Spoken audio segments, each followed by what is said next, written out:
Hi అండి. నేనైతే మీ లక్ష్మీ ప్రసన్నని. మేమైతే ఇప్పుడు ఎక్కడికి వెళ్తున్నాం అనుకుంటున్నారా? మేమైతే మా అత్తమ్మ వాళ్ళ అమ్మ వాళ్ళ ఇంటికైతే వెళ్తున్నాం. అది ఎక్కడ అనుకుంటున్నారా? అది ఎక్కడో కాదండి, బెల్లంపల్లి దగ్గర ఉన్న కన్నపల్లి. మేము వెళ్తుంటే మా పిల్లలు చూడండి ఎంత డాన్స్ చేస్తుండ్రు, ఆగకుండా కంటిన్యూగా డాన్స్ చేస్తుండ్రు. మా అత్తమ్మనైతే డాన్స్ చెయ్యకండి, కాళ్ళు నొప్పులు లేస్తే అక్కడికి వెళ్ళిన తర్వాత డాన్స్ చేశారు అన్నా కూడా వింటలేరండి. ఇదైతే కన్నపల్లి పోలీస్ స్టేషన్ అండి, కొత్తగా అయింది. ఇక్కడ నుంచి లోపలికి వెళ్ళాలండి కన్నపల్లికి. దీన్నైతే సబ్ స్టేషన్ అంటారండి. ఇక్కడ చూస్తున్నారు కదా వాతావరణం అయితే ఎంత బాగుందో. అప్పుడే ఫుల్ వర్షం పడి తక్కువైందండి. ఇదేనండి కన్నపల్లి వాగు. అందులోనైతే వాటర్ అయితే లేవ్వండి. మా అత్తమ్మ వాళ్ళు చిన్నగా ఉన్నప్పుడు అయితే ఫుల్ వాటర్ ఉండేదట. వాళ్ళ ఇంటి కానుంచి ఇక్కడికి వచ్చి వాటర్ తీసుకెళ్లేవారట. మా ఆయన చిన్నగా ఉన్నప్పుడు ఈ వాగు దగ్గరికి వచ్చి స్నానం చేసి అయితే వెళ్ళేవారట అండి. వాళ్ళకైతే ఈ వాగుతోని స్వీట్ మెమరీస్ ఫుల్ ఉన్నాయట అండి. ఇదేనండి కన్నపల్లి.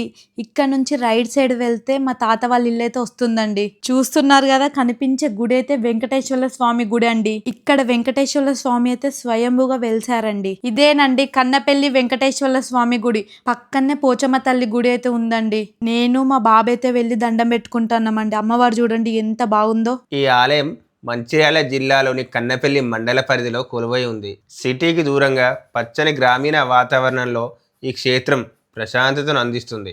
చుట్టుపక్కల గ్రామాల ప్రజలు ఈ స్వామివారిని తమ ప్రాంతపు కొంగు బంగారంగా, స్థానిక తిరుమలగా భావించి పూజలు చేస్తారు. కన్నపల్లి మండల ప్రజల ఇష్టదైవంగా ఈ వెంకటేశ్వరుడు నిత్య పూజలు అందుకుంటున్నాడు. ఆలయంలోని మూల విరాట్ భక్తులను ఆకట్టుకునేలా అభయహస్తంతో శోభాయమానంగా దర్శనమిస్తుంది.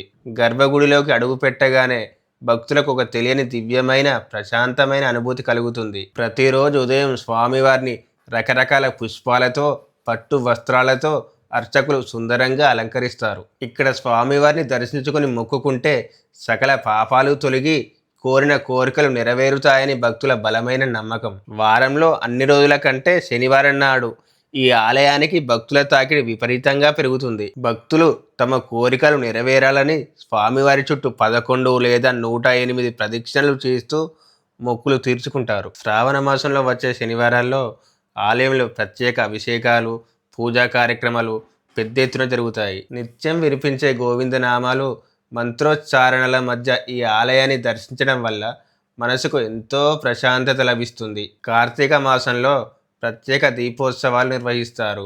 భక్తుల భజనల, కీర్తనలతో ఆధ్యాత్మిక వాతావరణం నెలకొంటుంది. ధర్మ ప్రచార కార్యక్రమాలు నిర్వహిస్తారు. స్థానికుల భాగస్వామ్యంతో పండుగలు ఘనంగా జరుగుతాయి.